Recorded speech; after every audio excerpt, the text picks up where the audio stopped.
ദൈവത്തിന് മഹത്വം. നമ്മുടെ പ്രതിദിന ആഹാരം ഓഗസ്റ്റ് 12. സ്വാഗതമരുളുന്ന ചവിട്ടുമെത്ത. ഇങ്ങനെയുള്ള ശിശുക്കളിൽ ഒന്നിനെ എൻ്റെ നാമത്തിൽ കൈക്കൊള്ളുന്നവൻ എന്നെ കൈക്കൊള്ളുന്നു. മർക്കോസിൻ്റെ സുവിശേഷം 9-ാം അധ്യായം 37-ാം വാക്യം. പട്ടണത്തിലെ സൂപ്പർ മാർക്കറ്റിൽ പ്രദർശിപ്പിച്ചിരിക്കുന്ന ചവിട്ടുമെത്തകൾ നോക്കിക്കൊണ്ടിരിക്കവേ അവയുടെ പ്രതലങ്ങളിൽ പതിപ്പിച്ചിരിക്കുന്ന സന്ദേശങ്ങൾ ഞാൻ ശ്രദ്ധിച്ചു. ഹലോ, ഹോം എന്നീ വാക്കുകളും അവയുടെ ഓ എന്ന അക്ഷരത്തിനു പകരം ഹൃദയത്തിൻ്റെ ചിഹ്നവും കൊടുത്തിരിക്കുന്നു. സാധാരണ കണ്ടുവരാറുള്ള സ്വാഗതം എന്നെഴുതിയ ചവിട്ടുമെത്ത ഞാൻ തിരഞ്ഞെടുത്തു.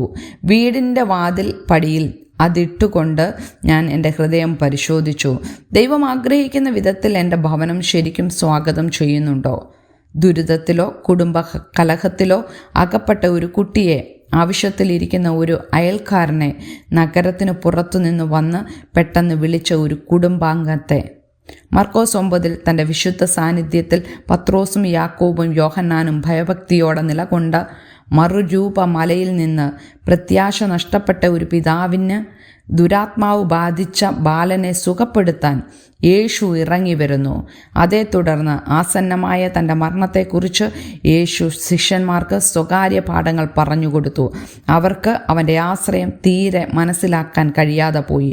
അതിനോട് പ്രതികരിച്ചുകൊണ്ട് യേശു ഒരു ശിശുവിനെ മടിയിലിരുത്തി പറഞ്ഞു, ഇങ്ങനെയുള്ള ശിശുക്കളിൽ ഒന്നിനെ എൻ്റെ നാമത്തിൽ കൈക്കൊള്ളുന്നവൻ എന്നെ കൈക്കൊള്ളുന്നു. എന്നെ കൈക്കൊള്ളുന്നവനോ എന്നെയല്ല, എന്നെ അയച്ചവനെ കൈക്കൊള്ളുന്നു. ഇവിടെ സ്വാഗതം എന്ന വാക്കിൻ്റെ അർത്ഥം അതിഥിയായി സ്വീകരിക്കുക, കൈക്കൊള്ളുക എന്നാണ്.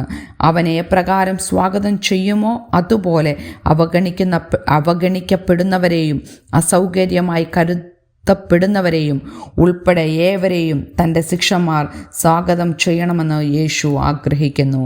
സ്വാഗതമരുളുന്ന എൻ്റെ ചവിട്ടിയെക്കുറിച്ച് ഞാൻ ചിന്തിച്ചു.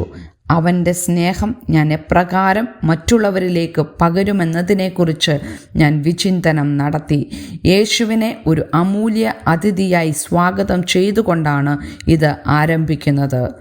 അവൻ ആഗ്രഹിക്കുന്ന രീതിയിൽ മറ്റുള്ളവരെ സ്വാഗതം ചെയ്തുകൊണ്ട് എന്നെ നയിക്കാൻ ഞാൻ അവനെ അനുവദിക്കുമോ? ചിന്തിക്കുക. എപ്പോൾ, എങ്ങനെയാണ് നിങ്ങൾ യേശുവിനെ നിങ്ങളുടെ ഹൃദയത്തിലേക്ക് സ്വാഗതം ചെയ്തത്? മറ്റുള്ളവരെ നിങ്ങൾ സ്വാഗതം ചെയ്യുന്ന രീതിയിൽ ഇത് എന്ത് സ്വാധീനമാണ് ചെലുത്തേണ്ടത്? ദൈവത്തിന് മഹത്വം.